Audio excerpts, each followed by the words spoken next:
أعوذ بالله من شرور أنفسنا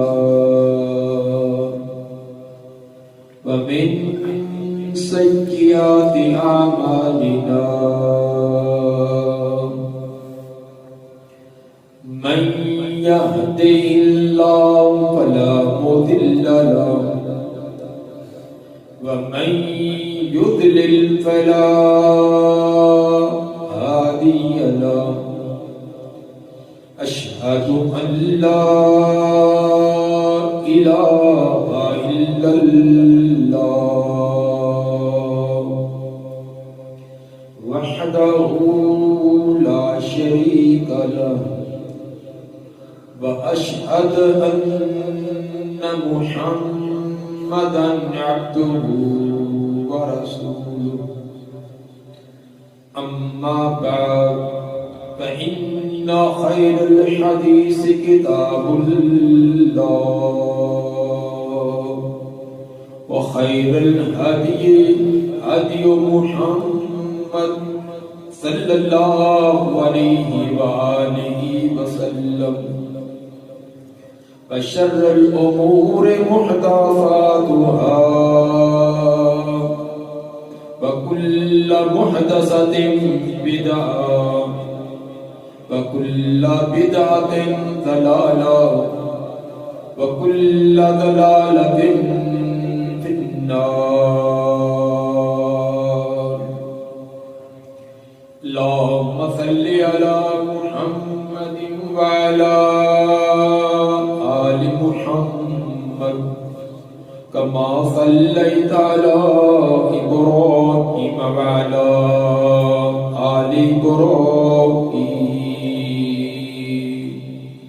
إنك حميد مجيد. اللهم بارك على محمد وعلى آل محمد كما باركت على إبراهيم وعلى آل إبراهيم إنك حميد مجيد.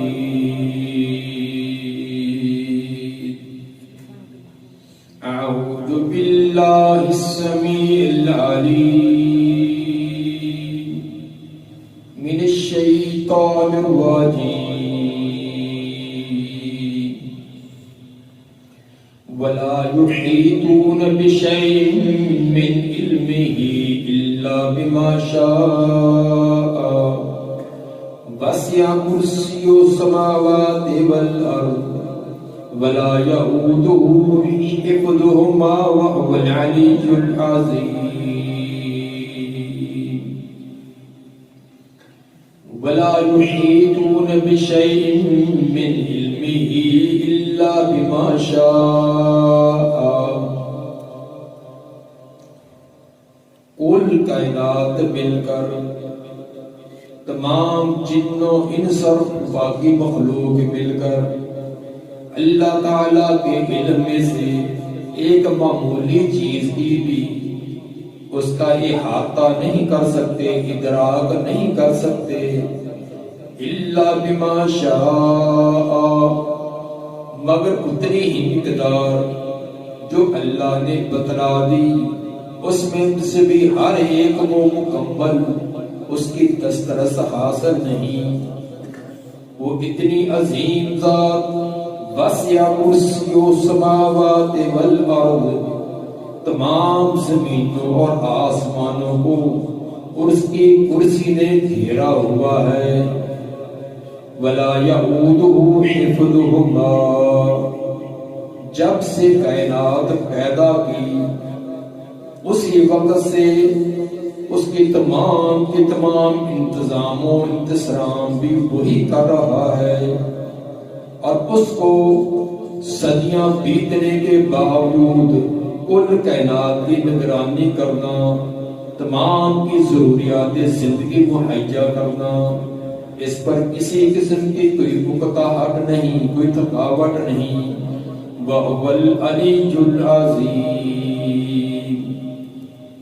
وہ بڑی بلند ذات جو اپنے مکان کے اعتبار سے اور اپنے مکانہ کے اعتبار سے، اپنی ذات کے اعتبار سے، اپنی صفات کے اعتبار سے بہت ہی بلند اور بڑی ہی عظمتوں والی وہ ذات ہے۔ سامعین حضرات، شان الہی کے بہت سارے پہلو ہیں۔ اگر کل کائنات مل کر اللہ تعالیٰ کی شان کے کسی ایک پہلو پر پوری زندگی بیان کرتی رہے تو اس کا ایک معمولی سا حصہ بھی بیان نہیں کر سکتے۔ سورہ کہف کی آیت نمبر 109 میں اللہ نے یہ واضح فرما دیا کہ قُلْ لَوْ كَانَ الْبَحْرُ مِدَادًا لِكَلِمَاتِ رَبِّي، اگر سمندروں کا پانی میرے رب کی تعریفات اور کلمات کو لکھنے کے لیے استعمال کر لیا جائے، لَنَفِدَ الْبَحْرُ قَبْلَ أَن تَنفَدَ كَلِمَاتِ رَبِّي، تو سمندروں کا پانی ختم ہو جائے گا، لیکن میرے رب کی، اس کی ذات، اس کی صفات، اس کے اختیارات، ان کلمات کو بیان نہیں کیا جا سکتا۔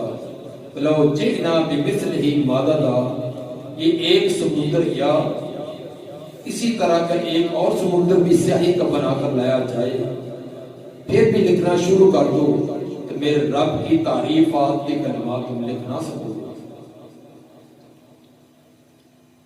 آج کے خطبہ میں اللہ تعالیٰ کی شان کا ایک پہلو اللہ اکبر کے بارے میں بات کرنی ہے۔ اللہ اکبر کا کلمہ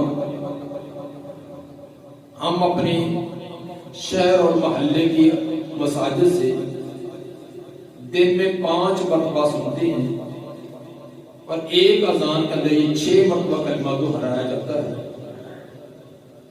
تکبیر میں بھی اور نماز کے ہر رکن کے انتقال میں بھی لفظ اللہ اکبر ہم ادا کرتے بھی ہیں، سنتے بھی ہیں۔ آج ہم نے اس کے معنی و مفہوم پر غور کرنا ہے کہ اللہ بہت بڑا ہے، اس کا کیا معنی ہے۔ حقیقت یہ ہے کہ اللہ کتنا بڑا ہے، کتنی ذات عظمت والی ہے، یہ بیان نہیں ہو سکتی۔ وَلَا يُحِيطُونَ بِشَيْءٍ مِّنْ عِلْمِهِ، اس کے علم میں تو ایک معمولی شے وہ بھی بیان نہیں کی جا سکتی، صرف ایک دھندلا سا خاکہ بیان کرنے کی کوشش کرنی ہے۔ اس کی عظمت، اس کی کبریائی، اس کا تمام مخلوق سے بڑا ہونا، یہ تو ہم اپنے تصور میں بھی نہیں لا سکتے کہ وہ کتنا بڑا ہے۔ ہاں البتہ اس کی مخلوق کو دیکھ کر کہ جو مخلوق اس نے پیدا کی، پیدا کرنے کے بعد اس کے تمام انتظامات چلا رہا ہے، اس کے دیکھ کر ہمیں تھوڑا سا ایک اندازہ تو ہوگا وہ کتنی بڑی ذات ہے۔ ایک عامی آدمی جس طرح کہ میں اور ہم ہیں، یہ زمین ایک عامی انسان سے تقریباً 20 ارب خرب گنا بڑی ہے، 20 ارب پھر 7 خرب، اس سے بھی زیادہ بڑی ہے۔ اور زمین کوئی بہت بڑا سیارہ نہیں ہے، بلکہ ایک چھوٹا سا سیارہ ہے۔ سورج کے گرد جو ماہر فلکیات اور سائنسدان ہیں، جن کی بات ہمارے اسکولوں کالجوں کے اندر بڑی اتھینٹک سمجھی جاتی ہے، انہی کی جو تحقیقات ہیں ان کی روشنی کے اندر تھوڑی سی بات کرنی ہے کہ زمین سورج کے گرد گردش کرنے والا یہ تیسرا سیارہ ہے۔ سورج کے گرد 7-9 سیارے گردش کر رہے ہیں، زمین ان میں سے ایک چھوٹے سیاروں میں سے تیسرے نمبر پر ہے۔ اور زمین آپ جانتے ہیں کہ 365 دنوں میں سورج کے گرد ایک چکر لگاتی ہے. جب ایک چکر مکمل ہوتا ہے تو اس کو کہتے ہیں ایک سال ہو گیا. لیکن جو زمین سے بڑے سیارے زمین کے سورج کے گرد گردش کرتے ہیں وہ زمین سے کہیں بڑھ کر، حتیٰ کہ 8واں سیارہ جو نیپٹون ہے وہ 165 سالوں میں سورج کے گرد ایک چکر پورا کرتا ہے. ہمارے 165 سال ہوں تو نیپٹون کا ایک سال بنے گا. اب اندازہ کریں کہ کتنا بڑا چکر لگاتا اور کتنا بڑا. اب پلوٹو اس کے بعد ہے. اب آپ سمجھیں گے کہ سورج کتنا بڑا ہے کہ ان 9 سیاروں کو لے کر یہ کہ بہت بڑا ہی بن گیا. ہماری زمین اس سورج سے تقریباً 10 لاکھ گنا چھوٹی ہے. سورج 10 لاکھ گنا بڑا. یہ کم از کم جو تحقیق وہ ہے، ورنہ بعض سائنسدانوں نے 12 لاکھ تک کہا. اس سے 10 لاکھ سے لے کر 12 لاکھ گنا سورج اس زمین سے بڑا. ایسے سمجھو ایک بڑے جار اور بوتل کے اندر آپ بہت سارے سرسوں کے دانے ڈال دیں، کتنے ہزاروں آئیں گے. تو سورج کے اندر اس طرح کی 10 لاکھ زمینیں اس کے اندر رکھ دی جائے تو آسانی سے آ سکتی ہے. اور زمین آپ جانتے ہیں کتنی بڑی ہے. سورج اتنا بڑا ہے اس زمین سے. اب آپ سمجھیں گے کہ شاید یہ سورج اپنے 9 سیاروں کو لے کر، اپنے پورے خاندان کو لے کر، جس کو ہم نظام شمسی کہتے ہیں، یہ کائنات کی سب سے بڑی چیز ہے. بڑی چیز نہیں ہے. یہ سورج اپنے سے بڑے سورج کے گرد گردش کر رہا ہے. یہ اپنے تمام 9 سیاروں خاندان کو لے کر ایک بڑے سورج کے گرد گردش کرتا ہے جو اس سے بھی ایک گنا بڑا ہے. پھر وہ سورج اس طرح کے کئی ہزاروں سورجوں کو لے کر اپنے سے بڑے کے گرد گردش کرتا ہے. حتیٰ کہ بیٹلجوس جو سیارہ ہے وہ ہمارے سورج سے 30 کروڑ گنا بڑا ہے. ہمارے سورج سے، زمین سے نہیں. اور زمین کی حیثیت پہلے بتلا دی. بیٹلجوس جو سیارہ ہے وہ ہمارے سورج سے اور ہمارے سورج کے تمام خاندان سے 30 لاکھ گنا بڑا ہے. آپ سمجھیں گے کہ شاید انتہا ہوئی ہے. ابھی بھی نہیں. اللہ کی کائنات اس سے بھی بڑی ہے. اس طرح کے بیٹلجوس سیارے، ہزاروں سیارے مل کر اپنے سے بڑے کے گرد گردش کر رہے ہیں. اور بات یہاں ختم نہیں ہوگی. اس طرح کے بیٹلجوس جیسے ہزاروں سیارے اور ستارے اور سورج مل کر یہ بنتی ہے ایک گلیکسی جس کو ملکی وے کہا جاتا ہے، کہکشاں کہا جاتا ہے.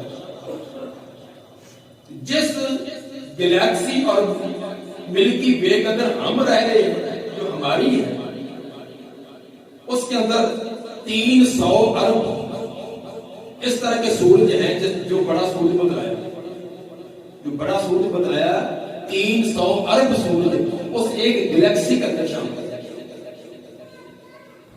یہ ان کی تحقیقات بیان کی جا رہی ہیں جن کی بات تو ہم حرف آخر مانتے ہیں. سکولوں کالجوں میں زندگی بھر جن کی پڑھائی جاتی ہے، سائنسدان اور ماہرین ان کی باتیں، اور انہوں نے بڑے بڑے دعوے کیے کہ ہم نے بڑی ہیوی قسم کی دوربینیں ایجاد کر کے اور بڑی بلندیوں پر جا کر یہ چیزیں خود اپنے آنکھوں سے مشاہدہ کرتی ہیں. اور ان کی تصاویر ہماری مثالی کتابوں کے اندر بھی ہے، پڑھائی بھی جاتی ہے اور نیٹ کے اوپر بھی بے شمار ہے. جس گلیکسی کا میں نے آپ کے سامنے تذکرہ کیا کہ جس کے اندر ہم آباد ہیں، یہ کوئی سب سے بڑی گلیکسی نہیں ہے، بلکہ یہ چھوٹی ہے. اور اس کو ایک اس طرح کی بہت ساری گلیکسیاں اور بھی ہیں. مثلا MAP1 ایک کہکشاں ہے، گلیکسی ہے، وہ ہماری اس گلیکسی سے جس کے اندر ہم آباد ہیں 60 گنا بڑی. اور گلیکسی کا معنی میں نے بتلا دیا کہ جس میں ہم آباد ہیں یہ چھوٹی ہے، اور چھوٹی کا حجم پہلے بتلا دیا کہ اس کے اندر کتنے سورج ہیں، اور سورج کا حجم بھی پہلے بتلا دیا. جو M81 گلیکسی ہے اس کے اندر 60 اس طرح کی کہکشائیں اور گلیکسیاں موجود ہیں. اور اس سے بھی بڑی ایک وہ بھی ہے جس کے اندر 600 ہماری کہکشاؤں کی طرح، ہماری یہ گلیکسیوں کی طرح اس کے اندر گلیکسیاں شامل ہیں. بات اس پر بھی ختم نہیں ہوگی. آپ سمجھیں گے کہ کائنات کی سب سے بڑی چیز کا تذکرہ ہو گیا، اب نہیں. اس طرح کی بے شمار کہکشائیں اور گلیکسیاں مل کر ایک کلسٹر بنتی ہے، ایک بڑی چیز بنتی ہے جس کو کلسٹر کہا جاتا ہے. اور جس کلسٹر کے اندر پھر ہم آتے ہیں، انسان آتے ہیں، یہ 47,000 کہکشاؤں سے مل کر بنی ہے. 47,000 گلیکسیوں، ملکی وے اور کہکشاؤں سے مل کر بنی ہے جس کے اندر ہم آباد ہیں. اور یہ باقیوں کی بنسبت چھوٹی ہے. یہ سارا کا سارا نظام جو مختصر بیان کیا، یہ پہلے آسمان سے نیچے ہے. پہلا آسمان عقیل ہے، اور پہلے آسمان نے ان تمام چیزوں کو ایسے گروہوں میں لے رکھا ہے کہ جیسے ایک گنبد، ایک ٹوکری کے نیچے ساری چیزیں آتی ہیں، اس طرح پہلے آسمان کے نیچے یہ کل نظام جو بتلایا ہے بڑے مختصر طریقے میں، یہ سارا اس کے نیچے. پھر دوسرا آسمان اتنا ہی دور ہے جیسے زمین سے پہلا آسمان ہے، اسی طرح پہلے آسمان سے دوسرا آسمان اتنے ہی فاصلے میں. اب دوسرے آسمان نے پہلے آسمان کو ایسے ڈھانپا ہوا ہے کہ جیسے پہلے آسمان نے کل کائنات کو احاطہ کیا ہوا ہے. پھر تیسرے آسمان نے پہلے اور دوسرے کو، چوتھے نے نیچے والوں کو، کرتے کرتے 7 آسمان ہیں. اس 7ویں آسمان نے پہلے سارے آسمانوں کو اپنے نیچے لپیٹ میں لیا ہوا ہے. اور یہ آسمان خالی نہیں ہے. صحیح بخاری کی روایت، آپ نے فرمایا معراج کی رات میں جب آسمانوں پر گیا تو کسی آسمان پر 4 انگلی کے برابر، ایک چپا برابر بھی جگہ ایسی خالی نہ تھی جہاں کوئی فرشتہ قیام، رکوع یا سجدے میں نہ ہو. 7 آسمان، ہر آسمان پر 4 انگلی برابر کی جگہ خالی نہ تھی جہاں کوئی فرشتہ قیام میں، رکوع میں، سجدے کے اندر نہ ہو. اور 7واں آسمان کے اوپر اللہ کی کرسی. کرسی کتنی بڑی ہے؟ آیت الکرسی کے اندر اس آیت کا نام بھی آیت الکرسی ہے. اتنی ہے، واسع کرسی السماوات والارض. اللہ کی کرسی نے زمینوں آسمان کو لپیٹا ہوا ہے. کون زمینوں کو، کل آسمانوں کو اللہ کی کرسی نے احاطہ کیا ہوا ہے. آپ کہیں گے کہ کرسی سب سے بڑی چیز ہے؟ نہیں، اللہ کی ذات عرش پر ہے. کرسی کسے کہتے ہیں؟ ابن عباس رضی اللہ عنہ فرماتے ہیں، طبرانی کا حدیث پر 12,404 صحیح سند کے ساتھ، ایک کرسی جو ہے جب کوئی تخت پر بادشاہ بیٹھتا ہے تو پاؤں نیچے لٹکائے ہوں تو پاؤں رکھنے کے لیے ایک چھوٹی سی چوکی ہوتی ہے. جیسے دفتروں کے اندر کرسی کے نیچے بھی پاؤں رکھنے کے لیے ایک چھوٹی سی چوکی ہوتی ہے، وہ چھوٹی چوکی کو کرسی کہتے ہیں. پاؤں رکھنے کے لیے جو چھوٹی جگہ ہوتی ہے، یہ ابن عباس رضی اللہ عنہ فرماتے ہیں. عرش نہیں ہے، عرش بہت ہی بڑا. ابن عباس رضی اللہ عنہ عرش کے مقابلے میں کرسی کی حیثیت بیان کرتے ہیں.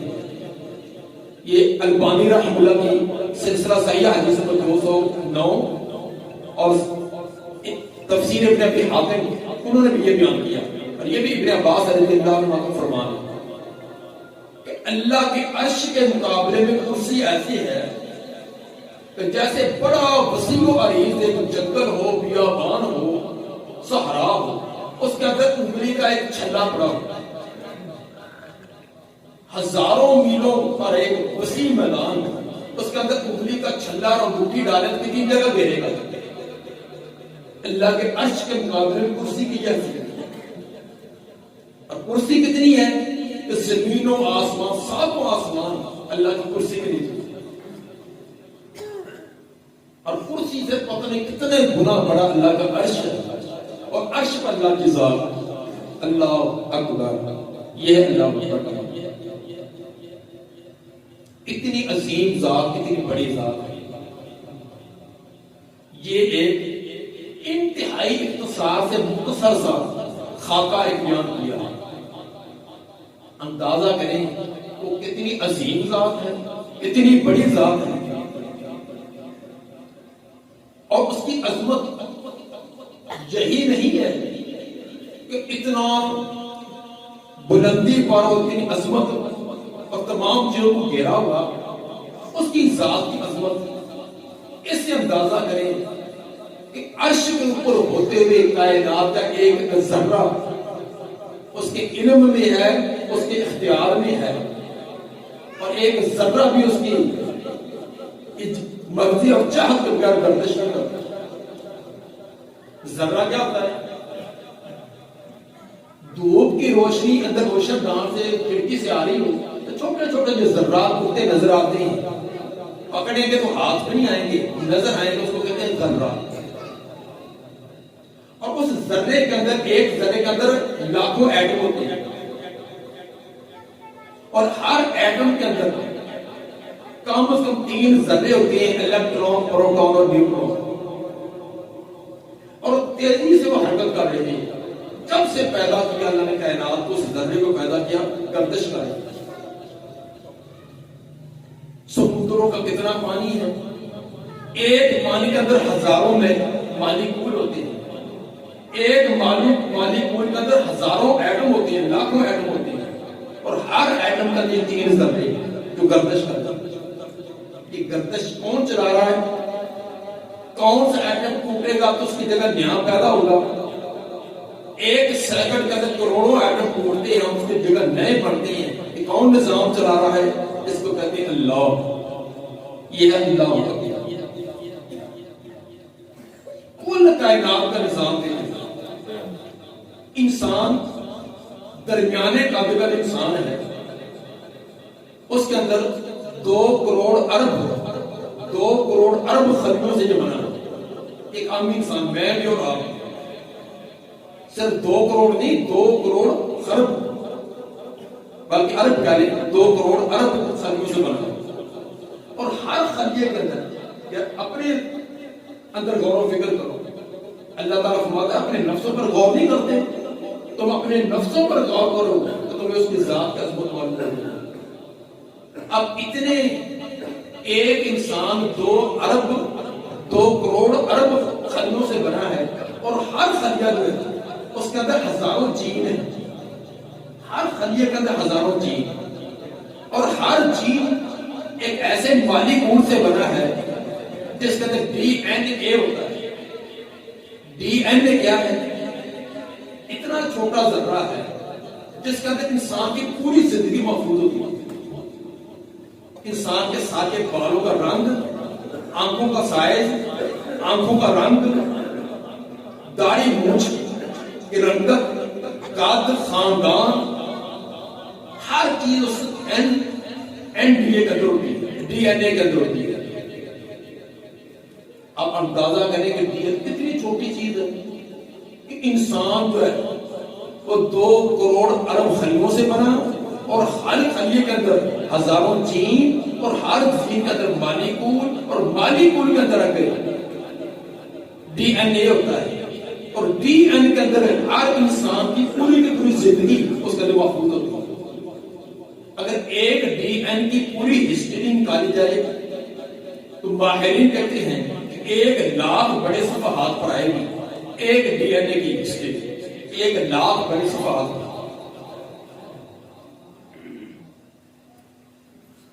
یہ نظام اتنا دقیق اور بریک اور لطیف نظام تو صرف ایک انسان کا بدلایا، اب اتنے انسان گزر گئے، ایک انسان کا یہ ڈی این اے کسی دوسرے سے نہیں ملے گا، کل کائنات کے انسان سے جیسے کہ بتلایا کہ انسان کے انگوٹھے کی داڑھی اور لکیر جو ہے کل کائنات کے انسان اکٹھے کر لیے 8 ارب کے قریب انسان اور 8 ارب 16 ارب انگوٹھے بن جائیں گے، ان کی ایک انگوٹھے کی لکیریں دوسرے سے نہیں ملے۔ یہ کون ذات ہے؟ اس نے اتنا لطیف اور بریک نظام چلایا، اس کو کہتے ہیں اللہ۔ اب ایک ہر آدمی کے زبان سے نکلنا چاہیے اللہ اکبر، باقی سب کائنات سے بڑی ذات اللہ۔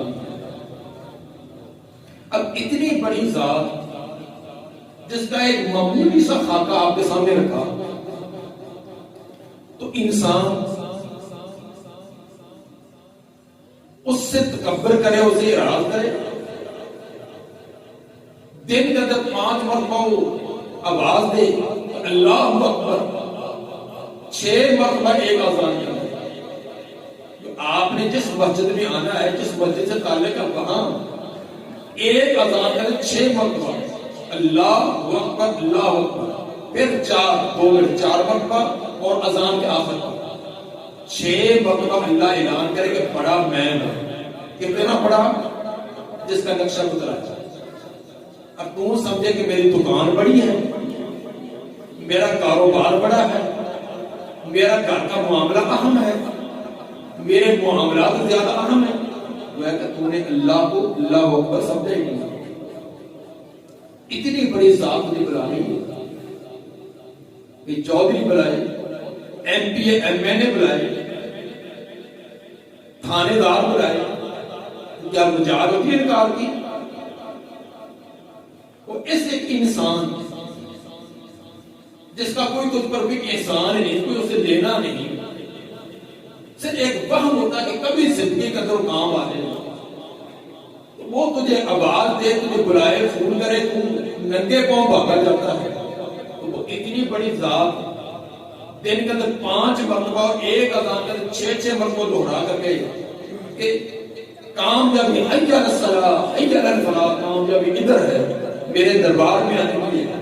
تو کہے کہ نہیں، دکان بڑی ہے، کاروبار اہم ہے، اس سے بڑی اللہ کی بغاوت و سرکشی ہوتا ہے۔ عام طور پہ یہ ہوتا ہے کہ جو بڑی ذات بڑی ہوتی ہے، اختیارات زیادہ ہوتی ہیں، طاقت قدرت چیزیں زیادہ ہوتی ہیں، وہ عام طور پر متکبر، کوئی اس کے نام آنے اس کا الٹا لٹکائے گا، اس کے ساتھ بڑا عداوت اور دشمنی کرے گا۔ تو یہ نہ سمجھ لینا کہ اللہ اکبر جو اتنی بڑی ذات ہے، آج سے پہلے میں نے 10 سال 20 سال 40 سال اس کے اعلان کی پرواہ نہیں کی، تو شاید اب وہ میرے ساتھ کیا کرے گا۔ بڑا اتنا بڑی ذات اور اتنے بڑے اختیارات ہونے کے باوجود وہ رحیم بھی بہت ہے، اتنا رحیم اگر ایک مرتبہ منہ ڈھیلا کر کے آنکھوں کو گیلا کر کے کہہ دے رب پھر نہیں، تو 70 سال کے گناہ اس سے معاف کر دے گا۔ انہیں 70 سال بغاوتیں کی تو انہیں 80 سال بغاوتیں کی، اس کی ایک نہیں مانی، آج بھی ندامت کے ساتھ منہ ڈھیلا کر کے ایک بار کہہ دے رب پھر نہیں، یا اللہ بھول گیا۔ اللہ فرماتا ہے 70 سال کے صرف گناہ معاف نہیں، اگر اخلاص زیادہ ہو تو ان کو نیکیوں سے بدل دوں گا، ان کو نیکیاں بنا دوں گا۔ اتنی عظیم ذات، اتنی رحیم اور غفور اور غفار ذات، پھر بھی اس کے در میں ہمیں آنے کا کوئی موقع نہیں ملتا۔ میرے بھائی، جس رزق کے پیچھے ہم نے اس رزق کو سب سے بڑا سمجھا، ہمارا ذہن کا سب سے بڑا ہمارا مقصد حیات و رزق زیادہ سے زیادہ جمع کرنا، یہ جو لکھا ہے اس نے وہ دل کو ملنا ہی نہیں۔ کائنات میں اتنے مخلوق ہیں، صرف انسان ہی نہیں، کتنے کیڑے مکوڑے، کتنے مکھیاں، مچھر، سمندروں کے اندر کتنا مچھلی، کتنے جانور، سب کو حسب منشا دے رہا ہے۔ گوشت کھانے والوں کو گوشت دے رہا ہے، چارہ کھانے والوں کو چارہ دے رہا ہے، دانے کھانے والوں کو دانے دے رہا ہے، جو جس کی خوراک ہے اس کی منشا کے مطابق کو دے رہا ہے۔ تجھے یہ فکر پڑی ہوئی ہے کہ اگر میں اللہ اکبر سن کر دکان بند کر دی، کاروبار بند کر دیا، شادی کی مجلس چھوڑ کر آ گیا تو مجھے روٹی نہیں ملے گی؟ ایک ٹائم کی روٹی پر اللہ تعالیٰ کے ساتھ باقی بن جاتا ہے۔ جو 40 سال سے 50 60 سے تجھے دے رہا ہے، ادھر اذان ہو رہی ہے تو وہاں انتظار میں بیٹھا ہوا ہے، بیٹھے بیٹھے گا 3 گھنٹے وہاں کھانے کے انتظار میں بیٹھنا پڑتا ہے، وہاں بیٹھا ہوا کھانا کھا کر جانا، میرے بھائی جو لکھا ہے وہ ملتا ہے۔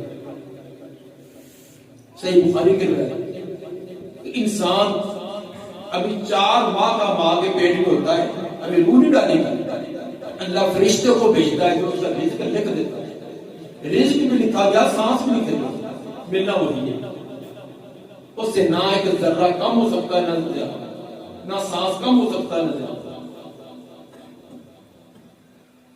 جب اپنے بچپن کو دیکھ لو، جب نہ اٹھ سکتا تھا نہ بیٹھ سکتا تھا، لیٹا ہی تھا، 2 مہینے کا، 4 مہینے کا، 6 مہینے کا، تو رزق کیسے ملتا تھا؟ رونے سے، روتے تھے رزق آ گیا۔ جب اس وقت جو 2-3 مہینے کے اس وقت رونے سے رزق ملتا تھا، آج اس کے سامنے رونے سے رزق نہیں ملے گا۔ آج بھی تو رو کے دیکھ، کبھی رو کر مانگ کے تو دیکھ۔ اس وقت جب کچھ شعور ہی نہیں تھا، بچہ جو ہے بھوک لگتی روتا ہے، اس کو بہترین دودھ بھی ملتا ہے، دریا بھی ملتا ہے، بہترین خوراک بھی ملتی ہے، اس وقت رونے سے ملتا تھا۔ تو آج تجھے کیا ہوا؟ آج تجھے اس کے سامنے ہاتھ اٹھانے سے شرم آتی ہے، تجھے موقع ہی نہیں ملتا دعا کرنے کا، تو دن رات اپنے اسباب اور وسائل کے پیچھے پڑا ہوا ہے۔ وَمَا مِن دَابَّةٍ فِي الْأَرْضِ إِلَّا عَلَى اللَّهِ رِزْقُهَا، کائنات میں جو بھی چھپایا اللہ نے پیدا کیا، جو بھی زیرو پیدا کیا، اس کا رزق اللہ نے اپنے ذمہ لیا، اب اس کو رزق کون دے رہا ہے؟ میرے بھائی اللہ اکبر کا مفہوم ذہن میں رکھیے کہ یہ اذان کے اندر جو بار بار سنتے ہیں، یہ بھی ایک رسمی لفظ نہیں ہے، یار ذہن میں رکھو کہ کتنی بڑی ذات ہے، اور اس کا یہ اعلان سن کر ہم کتنی بغاوت میں ہیں، کتنی سرکشی میں ہیں۔ وہ بار بار اعلان دے، آوازیں دے، ہماری نہ کسی دوست کا فون آیا ہو، کھانا چھوڑ کر بیٹھ جاتے، موٹر سائیکل روک لیتے، میرے دوست کا فون آیا، کتنا ضروری کام ہے، اس کو چھوڑ دیں گے۔ اللہ کا فون آیا تو کوئی پرواہ ہی نہیں، اللہ یہ آوازیں دیتا ہے، اللہ نے کچھ دینا نہیں، اللہ نے کچھ دینا ہے، وہ دینے کے لیے آوازیں دیتا ہے۔ کوئی شفا مانگنے والا، کوئی رزق مانگنے والا، اور اپنی پریشانی کے ازالے کے لیے، لیکن ہم نے یہ شعبہ رکھا ہے ائمہ کے ذریعے، بس مولوی صاحب کو کہہ دیا، مولوی صاحب ضرورت بات میرا سے دعا کریں، تو تیرے ہاتھ نہیں ہے، تو یہ شرم آتی ہے۔ مولوی صاحب مانگے، قاری صاحب مانگے، تو تجھے نہیں مانگنا آتا؟ کبھی آدھی رات اٹھ کر تم بھی تو ہاتھ اٹھا کر دیکھ، کبھی 2 آنسو گرا کر اس کے سامنے جب مانگ تو صحیح مسلم کے وجہ سے، جب ہر رات جب آخری روزہ ہوتا ہے، اللہ تعالیٰ آسمان دنیا پر نزول فرماتے ہیں، آسمان دنیا پر کیسے جیسے اس کی شان پر ہے، اور آ کر آوازیں دیتے ہیں، ہے کوئی بیمار شفا مانگنے والا، ہے کوئی رزق، میں رزق دینے کے لیے آوازیں دے رہا ہوں، ہے کوئی پریشان، اس کی پریشانی دور کرو، اللہ آوازیں دے رہا ہوتا، ہم اپنی مزے کی نیند بھی ہوتے ہیں، ہاں کھانے پینے کی کوئی مجلس ہو تو پھر تو شاید پوری رات جاگنا، کھیل تماشا ہو تو پھر تو شاید جاگ جائے۔ اس لیے میرے بھائی اپنا ربط، اپنا تعلق اللہ سے مضبوط کرو، یہ کہ بڑی عظیم بات ہے۔ اور رحیم بھی بڑی ذات ہے، اس کی ایک ایک صفت، یہ تو صرف اللہ اکبر کی بات بیان کی ہے۔ اگر اس کی رحیم صفت کو دیکھو، کریم کو دیکھو، غفور کو دیکھو، جبار کو دیکھو، کتنی اللہ کی صفات ہیں۔